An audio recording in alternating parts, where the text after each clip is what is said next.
பிஆர்பின்னு சொல்லக்கூடிய platelet rich plasma சிகிச்சை மூலியமாக ஆஸ்டியோ ஆர்த்ரைட்டிஸ் அப்படின்னு சொல்லக்கூடிய மூட்டு தேய்மானம் பாதிப்பு இருப்பவங்களுக்கு மூட்டு மாற்று அறுவை சிகிச்சையை தவிர்க்க முடியுங்க. ஆனா இதை எந்த ஸ்டேஜ்ல கொடுக்குறோம் அப்படின்றது தான் ரொம்ப முக்கியங்க. ஆரம்ப கட்ட ஸ்டேஜஸான ஸ்டேஜ் 1 and 2ல பிஆர்பி சிகிச்சை கொடுக்கும்போது பெஸ்ட் ரிசல்ட் கிடைக்குங்க.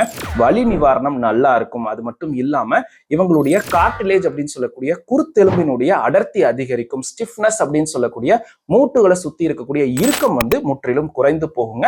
ஆனா அட்வான்ஸ்டு ஸ்டேஜஸ்ல இவர்களுடைய அந்த மூட்டுல இருக்கக்கூடிய கேப் ரொம்ப குறைஞ்சு இருக்கு எக்ஸ்ரேல. அது மட்டும் இல்லாம மூட்டே ரொம்ப கோணலாக வளைந்து இருக்கு அப்படின்னா பிஆர்பி சிகிச்சை கொடுக்கறதுனால ரொம்ப பெரிய ரிசல்ட் எல்லாம் இருக்காதுங்க. அது மட்டும் இல்லாம வேணா ஒரு 6 மாசம் 1 வருஷத்துக்கு பெயின் ரிலீஃப்காக வேணா கொடுக்கலாமே தவிர இது இந்த மூட்டு மாற்று அறுவை சிகிச்சையை கட்டாயம் அவாய்ட் பண்றதுக்காக அட்வான்ஸ்டு ஸ்டேஜஸ்ல கொடுக்க முடியாது.